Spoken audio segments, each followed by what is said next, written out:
All right, we're going to talk about waves today. This is part 2.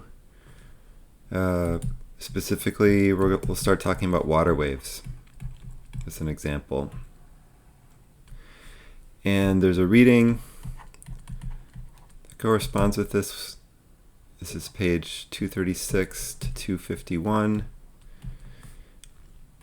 in the book by Thurman and Drugio. Not sure if I'm pronouncing that correctly, and I'll post that reading. Okay, so just to pick up a little bit with where we left off, we'd been talking about body waves, example being the seismic waves. So body waves are when energy is transferred through the body of matter.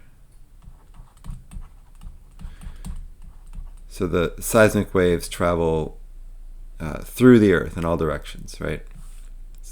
Through that body. And we're going to contrast that with water waves in a moment. But let's just clarify. We talked about P and S waves, and those are examples of more general types. So we have a longitudinal wave, and this is the type of wave where there's the push-pull. Be a simpler way to remember it. So with a longitudinal wave, the particles, the particles vibrate in the same direction as the wave travels. So the example from the previous lecture where you saw the dots, you had the dots and they were more compressed like this, right? So the wave was traveling this way. Each individual particle was going back and forth like that. So we call any wave like that we call a longitudinal wave. And the wave moves by compression and decompression.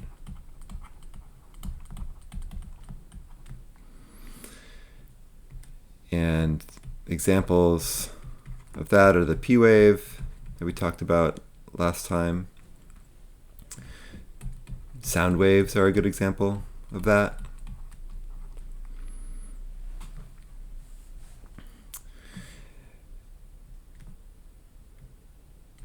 And we contrast that with transverse waves. So we've talked about these two kinds, but we haven't really given them the proper terminology: longitudinal and transverse. So transverse you can think of as side to side. And in this case, the particles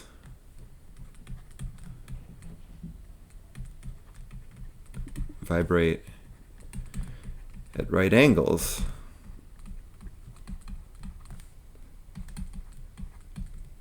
to the direction the wave travels.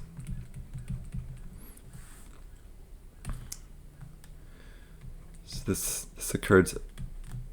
only occurs in solids,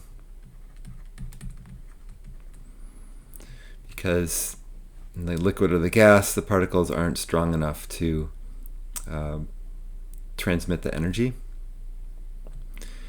And examples here, the S wave we talked about. And you could think about something like a whip. Or if you tied a rope to a doorknob and held the other end and moved it. There's a wave of so like for the whip, right? You snap the whip and this wave travels along it, and it's moving like the pieces of the leather or the rope are moving back and forth this way, but the wave itself is moving that way.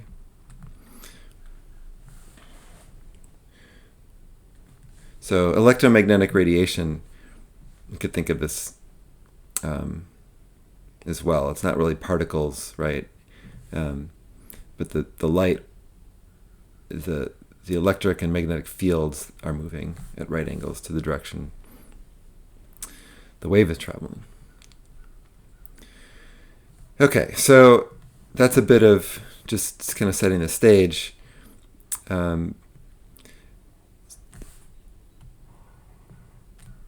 of these are in the category we call body waves, because they're both move throughout the body of matter. A lot of waves move along boundaries, and those are the sorts of waves we're going to be talking about the rest of this lecture.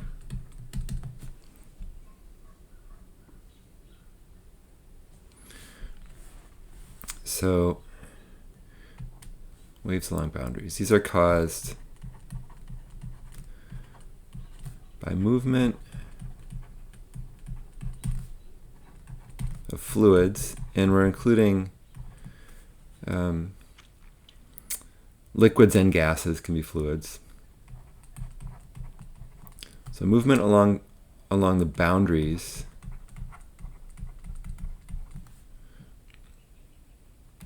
with different densities.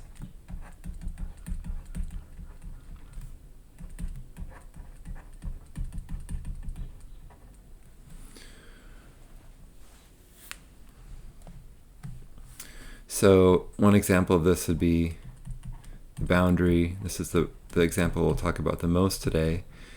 The boundary between air and water. So this includes things like the wind,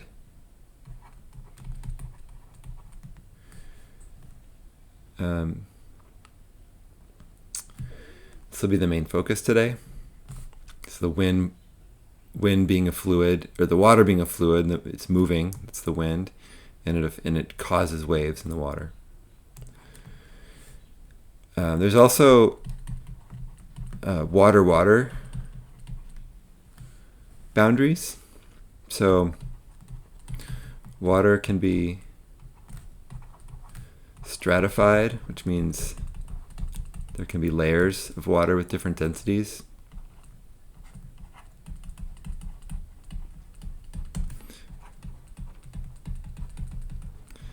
And why is the different density so important, right? So the density differences are what are ultimately what causes a lot of motion, because we're in a gravitational field.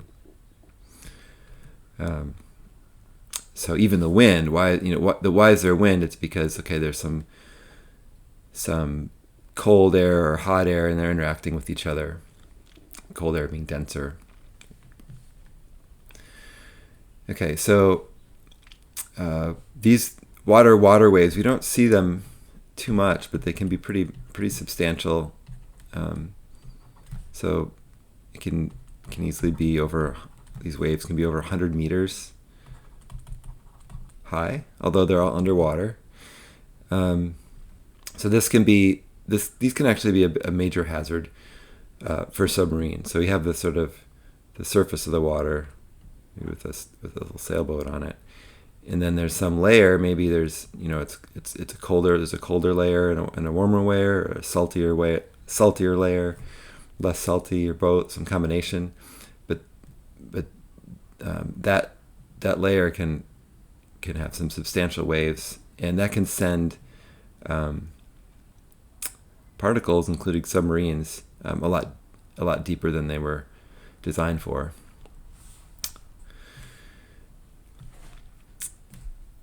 Okay, so there's two types of waves along boundaries, and we'll do one more. So in the air we can have internal, we can have waves in the sky between different layers of air. And again, caused by density differences. These are often associated with cold fronts. So cold fronts being high density.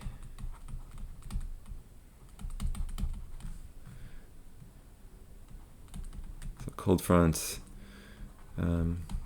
moving in. And I have a picture or two of this. So I'll show that in a moment. But kind of like this. So there's some.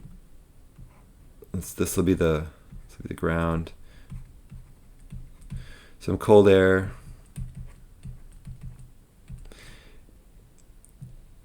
Interacting with warmer air, and that puts attraction, and this boundary can get wavy. We'll talk a little bit more about that specifically with water, what happens along the boundary in a moment. But this can send, right? This will send the different layers of air to higher and lower pressures, which will cause condensation in a wave-like pattern. So here's an example of this. So I took this picture a couple weeks ago in a traffic jam. So the first thing I noticed here was see these this regular pattern of clouds. So clouds being places where the condensation has happened. And then looking closer, you can see quite a few other patterns, wave-like patterns here. There's a set there. There's another set kind of coming down like this. There's some there, some here again. And if you're interested in learning more about this kind of thing, we have several classes, atmospheric dynamics classes that might interest you. And I had one more. Where did it go? Here we go. Yeah, so this is a similar kind of thing, but actually in this case we have this sort of, that you can see this, they almost look like breaking waves at the beach.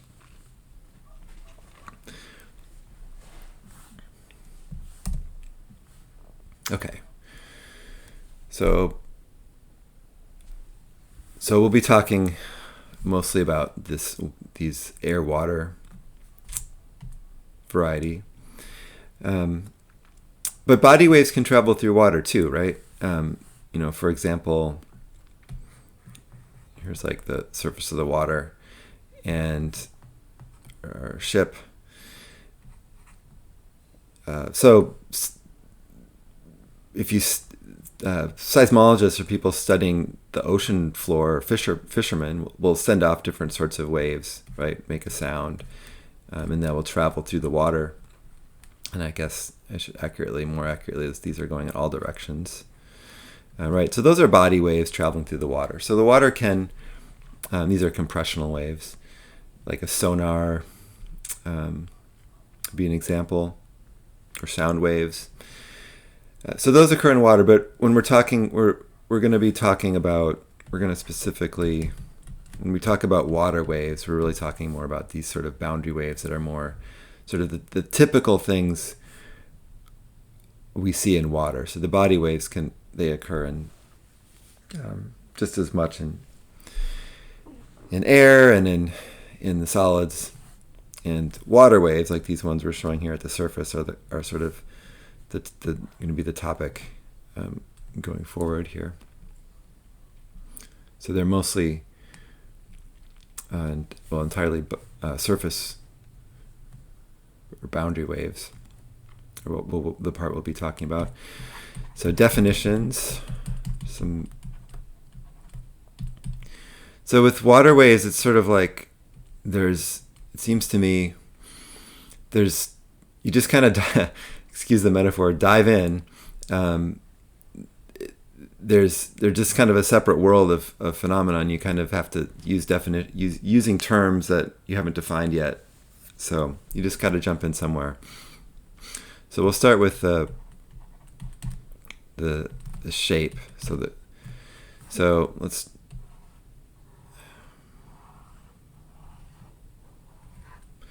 Okay, so the crests are the top, and we call the bottom the trough. They have a height,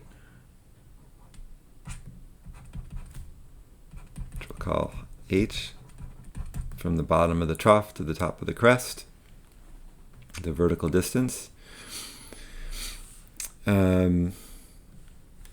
They have, we could call a steepness. So there's different sorts of water. Sometimes they look like that, right? Sometimes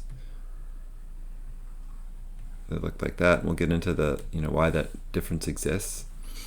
So we talked, let's see, steepness, right? Yeah, so steepness is defined as h divided by lambda, the wavelength. So let's put the wavelength on here.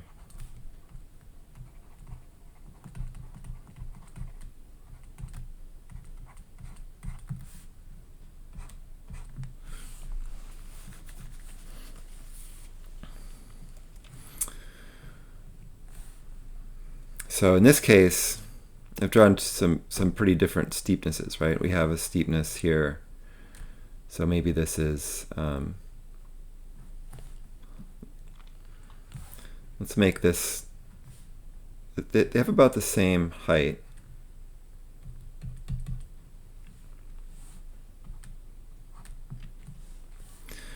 But maybe this is double. Sorry, this wavelength here is maybe double than the one above it. So this one would have a steepness of around, if we make this 1, let's make that 1 meter. So this one here we have, would be around 1 over, how many is that? 1, 2, 3, 4, something like 5. And this one here would be 1 over 3.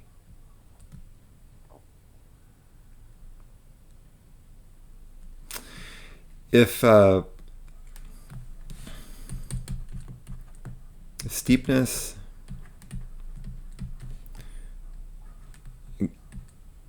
gets larger than 1/7, the wave breaks.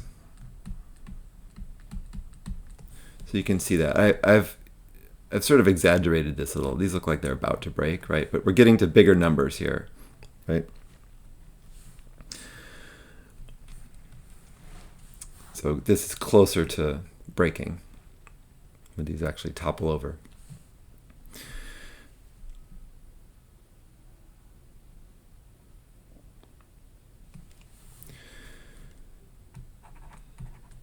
So the water and the things in it oscillate.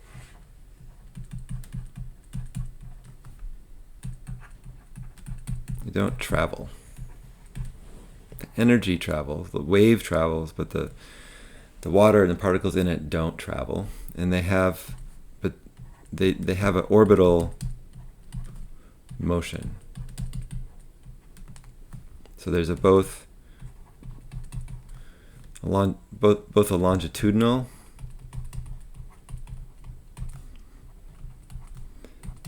and transverse motion, sort of combined, components of each.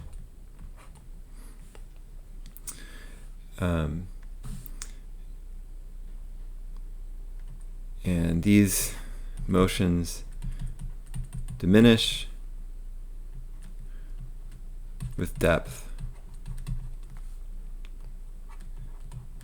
down to what we call the wave base,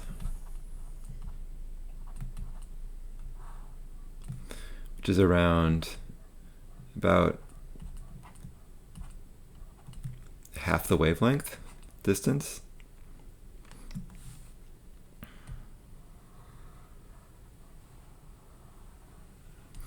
And this is measured from, so we can think of this as a still water level. So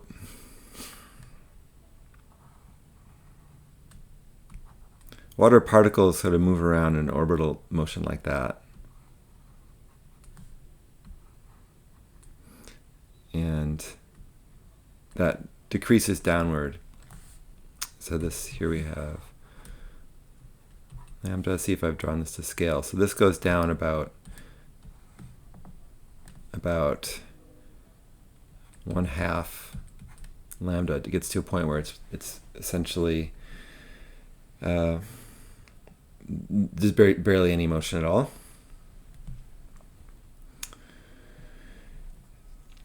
So yeah, one of the consequences of this, if you don't have to go down too far in the water and you won't feel these big waves.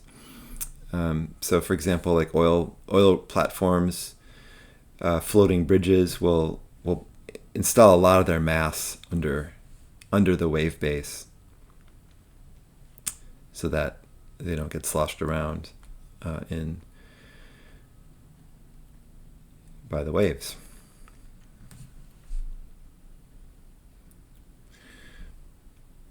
So one way we can classify waves is by what we call deep water and shallow water waves.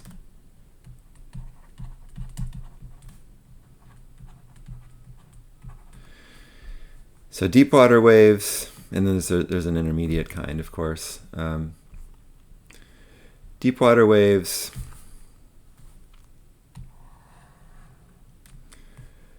in other words, these are waves that exist at depths greater than the wave base. It's called depth D. So these are waves that are in deep water, right, as the name suggests. So these, their speed is not affected by the base, or the earth beneath the water. Their speed is equal to about 1.56 the period.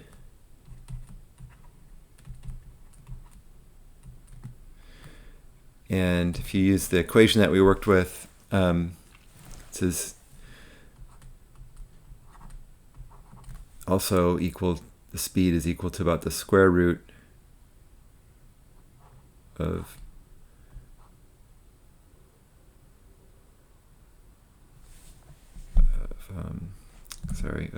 lambda, of the wavelength, times 1.25. And this is for the wavelength in meters. It would be a different number if we were in some other measure of distant unit of measure, like feet. Okay, and we converted between these two. You can do it yourself. We use that. Let's just recall. So what is that equation? So distance equals rate times time. So we have the time in seconds, so we have the period. The rate would be the speed, and the distance being the wavelength term. So we took the t and we substituted lambda divided by s. So we had an equation. Speed is 1.56 times the period. For t, we put in speed equals 1.56 lambda over s. Multiply both sides by s. So we had s squared equals this. And we end up with taking the square root of both sides. This relationship. So basically,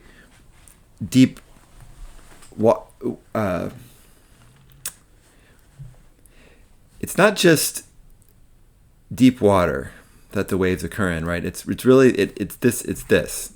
So out in the deep ocean, you have small waves, like waves that are wind driven. Those would be deep water waves. But also in that deep water, you could have like a tsunami wave or a tidal wave, where the wavelength is measured in kilometers, and those are shallow. Those are not deep water waves, even though they're out in the middle of the ocean. So for this kind of wave, we're using the term deep water wave. This relationship means the faster period. Actually, it's a little bit easier to think about, I think, this part of the relationship. So longer wavelength, faster wave. And we'll talk about tsunamis next time, but those travel extremely fast, right? And they have wavelengths that we don't even perceive in kilometers. So you can think of that if it helped to help remember this general relationship. So waves that sort of the other type are shallow water waves. And these, you could say they feel the bottom, if we're going to personify the waves. They're affected by the bottom. So these occur at depths less than 1/20 of the wavelength. So this doesn't mean little waves, right? So like tsunamis are shallow water waves. So try make that get that distinction clear. So this includes tsunamis and tides. These have very large wavelengths.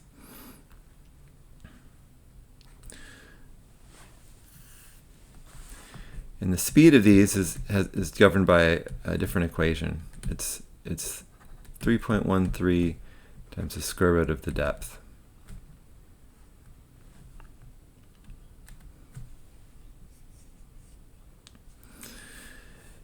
And in between those, we have something called transitional wave, appropriate term. So just to be complete, we'll define that. Less than half the wavelength, greater than 1/20 the wavelength. So let's just let's draw this out. Okay, so a shallow water wave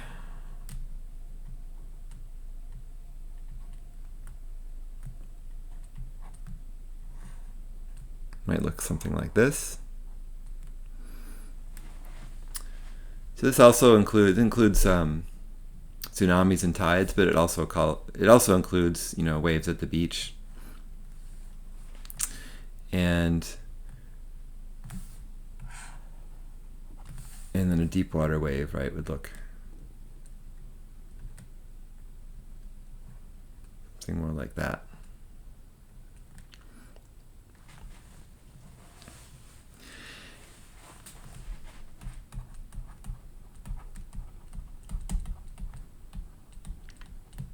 So it's about the ratio of the wavelength and the depth.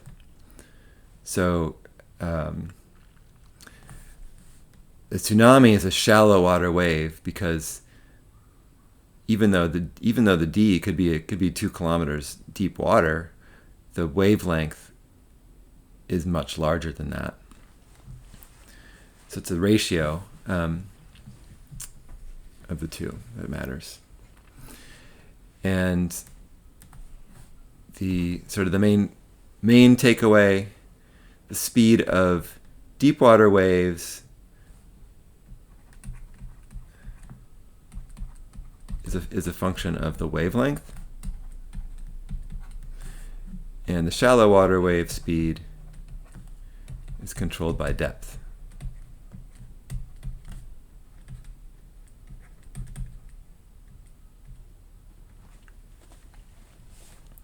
So that becomes important, right, when the depth changes. So you might have like your waves out at sea coming along at a certain speed controlled by their wavelength, and then they get to a point where the water becomes shallower near the coast, their speed will change. And we'll talk about that in a bit.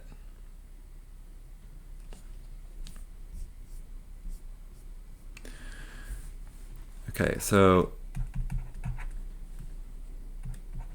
let's talk about wind-generated waves.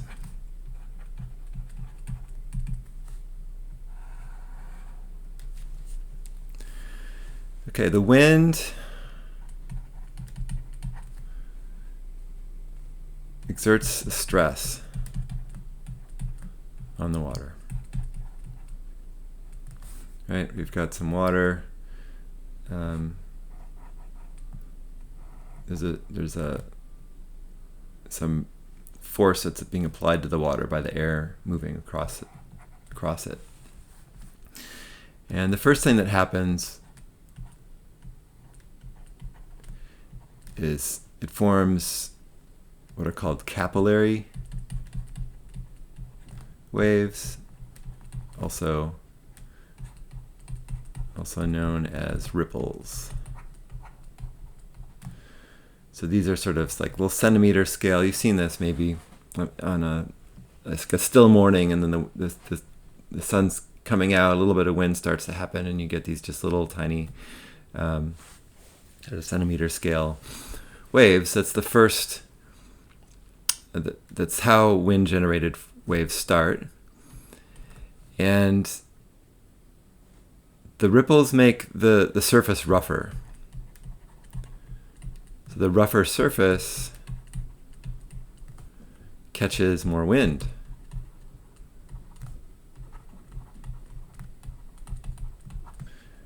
Which can means the wind can make the waves bigger. So we have a positive feedback here, right? So we have how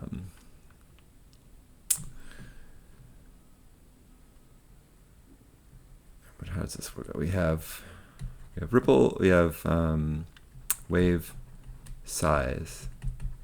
So as the wave size increases, it catches more air.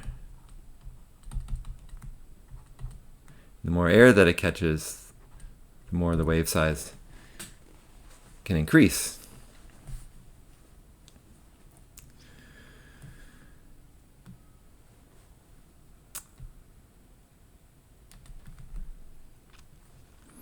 And so eventually, as the waves get bigger, we form what are called gravity waves. We'll talk about what that is in a moment. But gravity waves are in water when the wavelength is larger than 1.74 centimeters. That's the definition. So just an aside here. So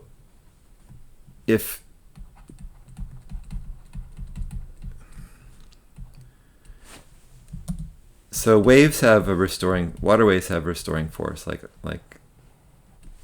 most waves do. And if it's surface tension, this is like for these capillary waves, the little ripples. So surface tension, when you've seen a bug walk on water, right? They're using the surface tension. It happens at small scales. We call that a capillary wave. So if surface tension is it's trying to restore it back to resting, we call it a capillary wave. And if the restoring force is gravity, it's a gravity wave. So when the waves get bigger, there's a switch from surface tension not really playing much of a role to gravity playing the main role.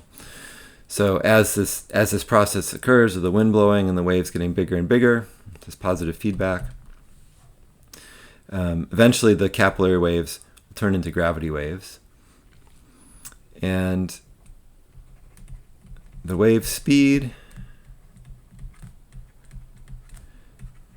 and height increase. They continue to increase until something happens.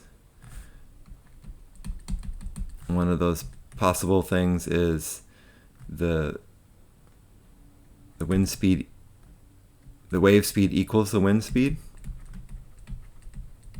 So the waves can't go any faster than the wind under this sort of scenario. Or the waves can become unstable and break.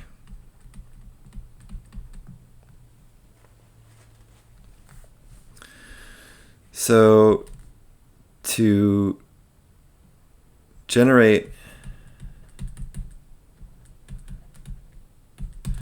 large waves, we want a consistent, fast wind. This would be the recipe. Over a large distance. And that distance is sometimes called fetch.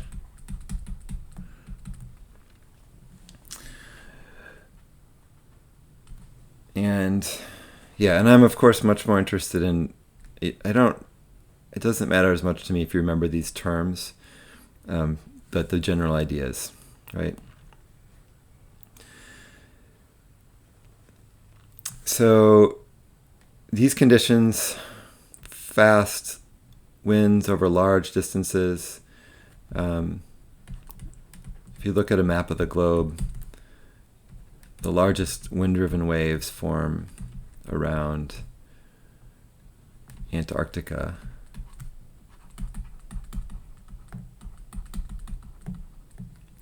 Because if you think about, like, if this is the sort of the bottom of the planet, you have maybe South America and Africa, you got Antarctica here.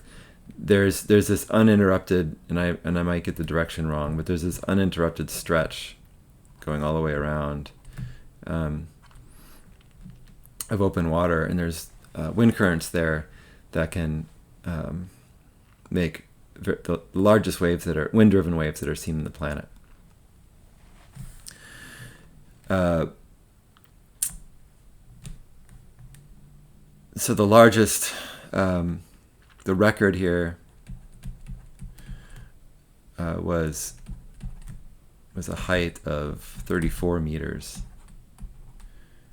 That was recorded in 1935. And this is how that was recorded. Okay, so you've got these enormous waves, and there was a Navy ship, and they've got their little, they've got their observation decks, and then they have their tower. You can see the farthest from up there, and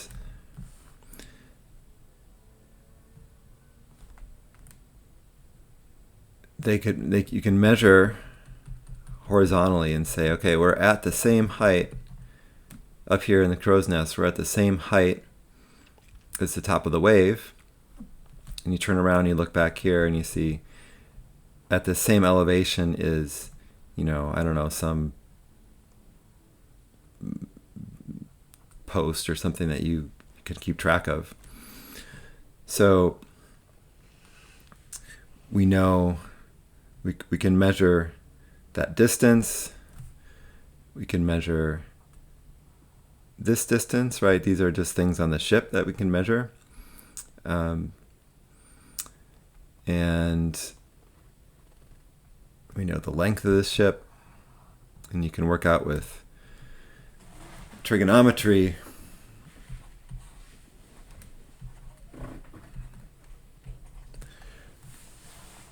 you also have, I think you need to measure the angle here, but again, that's just a property of the ship. Let's call that alpha. So the main measurement that was made in the moment, probably it's, you're in 34-meter waves. You probably aren't, your paper pad is probably, and all your stuff might be kind of loose, leave shifting, flying around in the boat. I mean, you don't have a lot of time, but the main thing that you would measure here would be looking at a horizontal elevation that can be done with a compass with a level in it, and just marking, okay, where on the ship, where's the point on the ship that when I look horizontal, which part of the ship am I seeing? If you're looking, under normal circumstances, right, you look horizontal from the bridge, you don't see a part of your ship at all, right? So the more you go in this direction, if you see just the tip of your ship, right, that's a pretty big wave. If you're looking at this, it's an enormous wave. If you're looking here, your boat is almost vertical, right? You're probably sinking. So you can just, all you really need to keep track of is that location. And then later you can go out and you can measure your ship and measure the angles and stuff and figure out what that means in terms of the height. At least that's how I would approach the problem.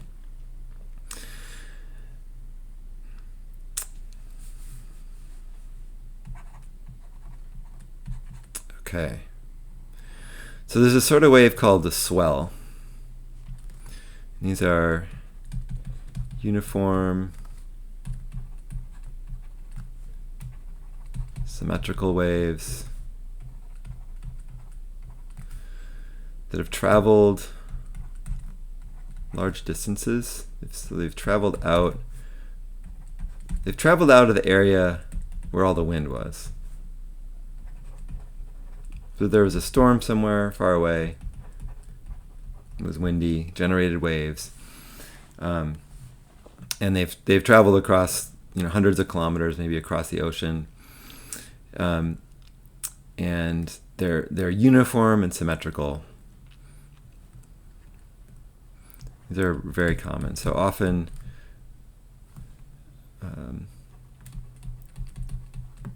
arrive at distant shorelines.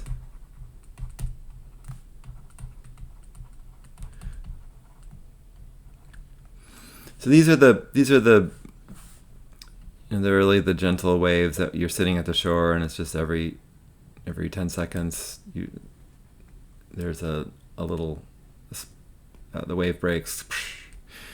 Right. Sometimes they're bigger, but they're very regular. And the reason they're regular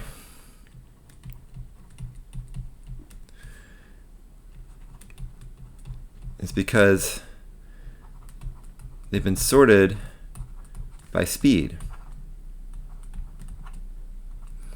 Right, so in the area, if you've been in, this is, so here what I've drawn, this is at, this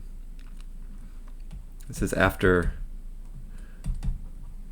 traveling far. But in the stormy conditions, right, they looked a lot more like this, right? So there's probably a whole mess of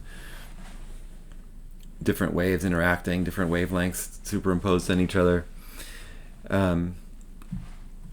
So they're sorted by speed, because remember that the speed of the waves, of deep water waves, is controlled by the wavelength. So the longest wavelength components of this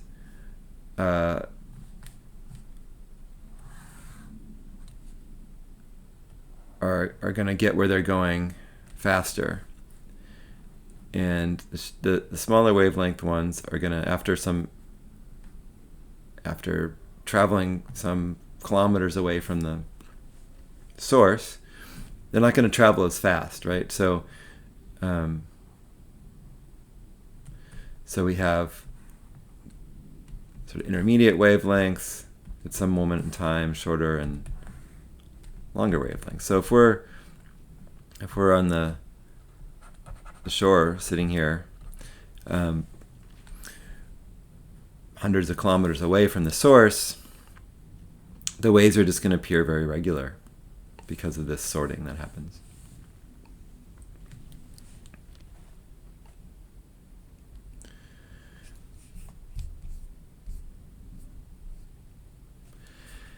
And this sort of thing is called interference.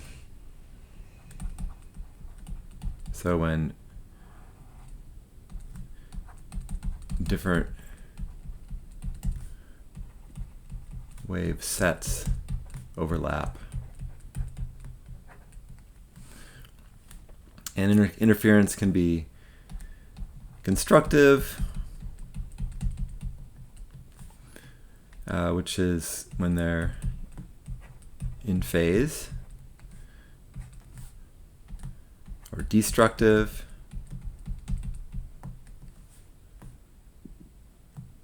or some mixture, which is generally what happens.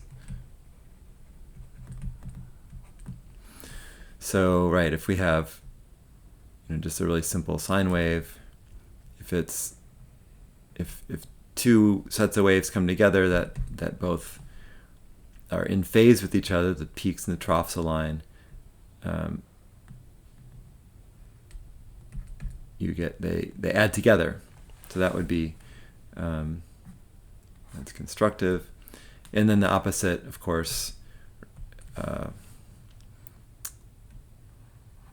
if they're out of phase with each other, they cancel each other out. But often cases, it's not. It's in most of the time that they're going to be a mixture of the two. But occasionally, you can have what's called a rogue wave. So an extreme sort of, let's see, constructive.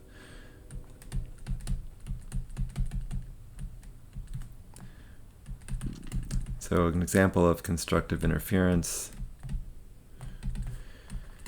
Extreme case is a rogue, what's called a rogue wave. So you oftentimes have many different waves coming in all directions, interacting with each other on the surface, and sort of 1 in a million times, you can get a wave that's several times the magnitude of any of the usual waves, and those can just suddenly appear and cause a lot of damage or sink a ship.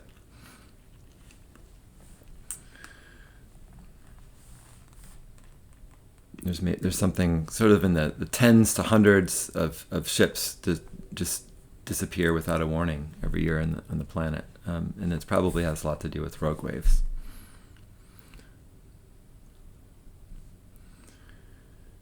All right, and we'll finish up with this lecture to talk about surf.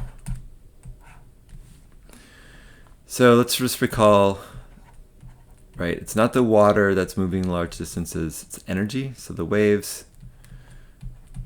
are energy in motion.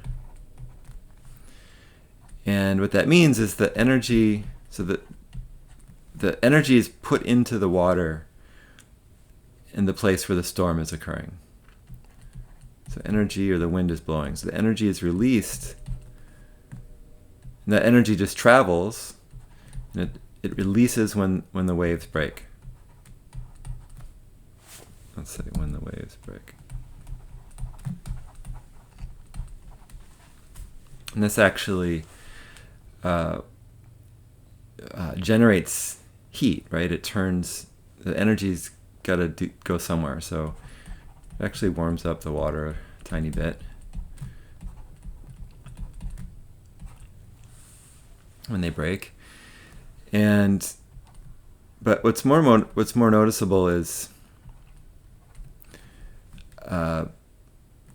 right, the waves crashing, breaking, and that phenomena is related to the speed decreasing as the water shallows.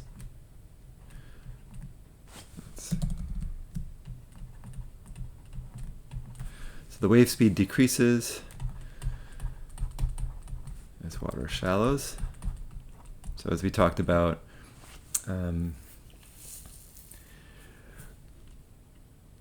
as you have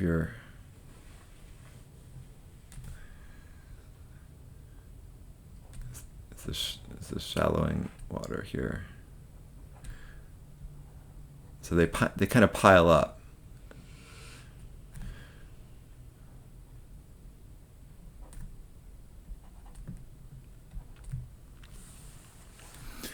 And the frequency and the period can't change in this case. Right, there's a certain number of, if we had like an anchored ship here, there's a certain number of waves coming by per second, and that's not going to change whichever place we are. The frequency, we can't just disappear a wave. So there's the same number of waves. So if they're slowing down because you're going from a deep water wave situation to a shallow water wave situation, so the velocity of the waves is starting to get affected by the base, and as the base gets smaller, that velocity is going to get smaller. So what happens then, if you think back to the wave equation, is the wavelength decreases. So I've drawn that here. I'll sort of zoom out. So we've got our wavelength as you're getting closer to the. So lambda is getting. Here's the bottom of the ocean. So the wavelength decreases, and the energy of the wave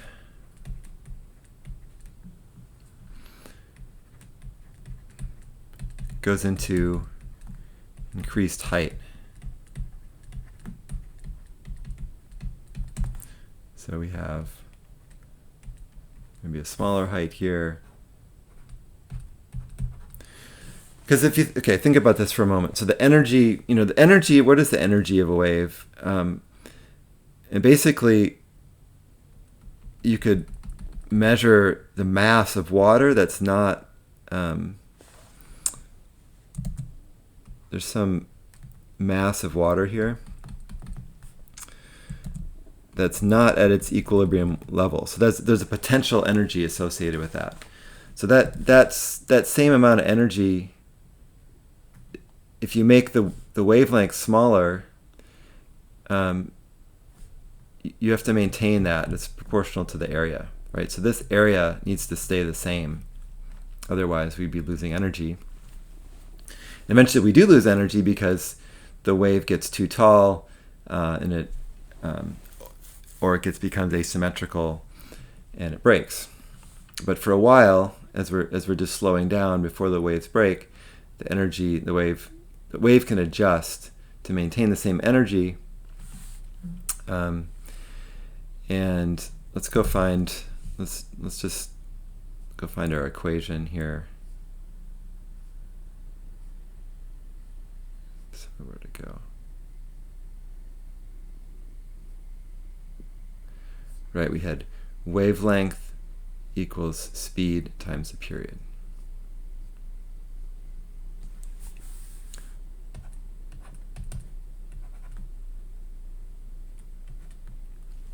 So what we said was, Okay, so the period isn't going to change, but the speed is decreasing.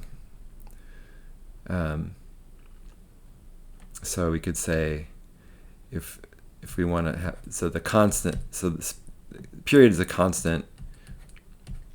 Could look at it like this. So if this number this ratio has to stay the same. So if you decrease that, you also have to decrease that as well in order to maintain a constant period.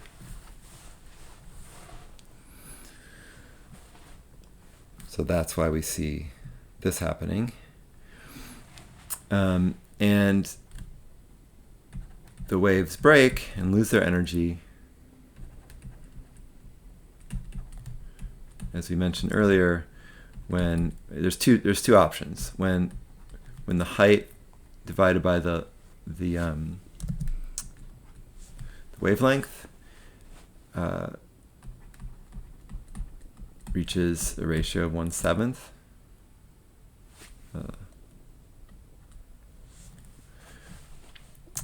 Or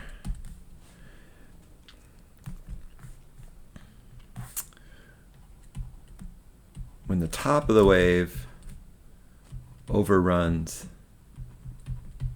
the bottom.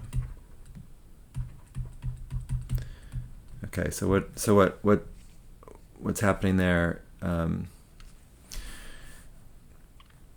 So the